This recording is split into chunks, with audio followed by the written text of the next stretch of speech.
Shalom jemaat Tuhan dan pendengar Bread Life yang setia. Setiap orang tua tentu ingin melihat anaknya bertumbuh dengan optimal. Untuk itu, penting memahami arti pertumbuhan, karena pertumbuhan anak bisa bersifat kuantitatif atau kualitatif. Pertumbuhan bersifat kuantitatif adalah proses perubahan fisik dan biologis yang dialami seseorang sejak lahir hingga dewasa. Ini mencakup peningkatan ukuran tubuh seperti tinggi badan, berat badan, dan sebagainya.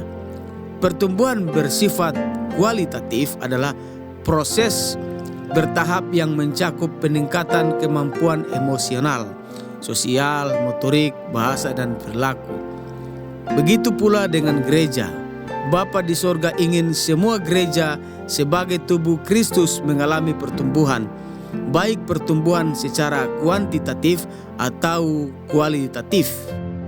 Pertumbuhan kuantitatif atau jumlah, yaitu bertambahnya jumlah orang percaya dan dibaptis, sebagaimana jemaat mula-mula yang bertambah setiap hari. Pertumbuhan kualitatif atau mutu adalah pertumbuhan iman atau pendewasaan rohani jemaat melalui pengajaran firman yang sehat, sehingga jemaat menjadi serupa dengan Kristus. Pertumbuhan gereja bertujuan untuk memuliakan Tuhan dengan menjangkau jiwa baru dan mendewasakan mereka dalam iman. Alkitab mencatat bagaimana jemaat mula-mula bertumbuh dengan pesat, baik secara kuantitas maupun kualitas. Kitab ini juga menjelaskan prinsip-prinsip pertumbuhan gereja yang dapat diimplementasikan bagi gereja dan jemaat masa kini. Tentu saja pertumbuhan gereja tidak terlepas dari peristiwa pencurahan Roh Kudus yang memampukan para rasul dengan lantang memberitakan Injil. Cara hidup jemaat mula-mula sebagaimana tercatat dalam Kisah Para Rasul pasal 2 pada ayat yang ke-41 sampai pada ayat yang ke-47 ditandai.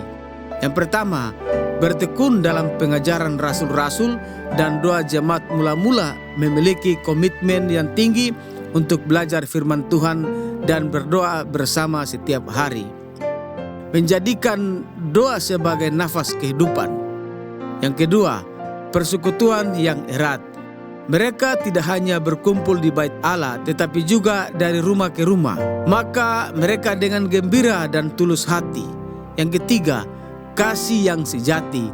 Didorong oleh kasih mereka menjual harta milik mereka dan membagikannya kepada siapa saja yang memerlukan, sehingga tidak ada yang kekurangan. Yang keempat, hidup bersaksi. Cara hidup yang tulus dan berbagi kasih ini membuat mereka disukai banyak orang yang berdampak pada pertumbuhan jemaat setiap hari oleh pekerjaan Tuhan. Kita dapat melihat bahwa cara hidup jemaat mula-mula berawal dengan pertobatan, menerima perkataan para rasul, dan berakhir dengan membawa dampak yang luar biasa bagi sesama dan memenangkan jiwa-jiwa baru. Bagaimana dengan GPKDI Gajah Mada dan kita sebagai jemaatnya? Tentu saja kita juga merindukan pertumbuhan baik secara kuantitatif maupun kualitatif. Sebagaimana jemaat mula-mula, kita semua harus menerima, menaati, dan melakukan perkataan Yesus dan firman Tuhan, sehingga kita menjadi jemaat yang sungguh-sungguh merdeka, terlepas dari kuk perhambaan dosa apapun juga, dan mengalami pertobatan sejati, sehingga hidup kita menyenangkan hati Tuhan dan disukai banyak orang. Saat itulah kita telah mengalami perubahan atau pertumbuhan pribadi, dari hidup semau gua menjadi hidup berpadanan Injil, dari hidup yang menghancurkan menjadi hidup yang membangun, dari hidup yang mengecewakan banyak orang menjadi mengagumkan, dari hidup yang sia-sia kini memiliki hidup yang berguna. Dan pada akhirnya hidup kita boleh menjadi kesaksian dan menarik banyak orang untuk datang mengenal dan menerima Yesus sebagai Tuhan dan Juru Selamat. Jemaat Tuhan dan pendengar Bread Life yang setia, menjadi orang percaya atau Kristen merupakan bagian terindah dalam kehidupan anak-anak Tuhan. Status ini tentu diterima sebagai anugerah melalui pengorbanan Yesus di kayu salib. Selain itu, Allah juga memberikan kita Roh Kudus dengan kuasa-Nya untuk kita bertumbuh dalam iman, bertumbuh dalam pengenalan akan Tuhan Yesus dan kebenaran-Nya, bertumbuh dalam karakter Allah. Jangan sia-siakan semua kemurahan Allah.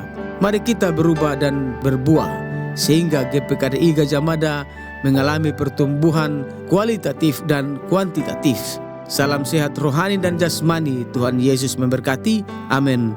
Merdeka.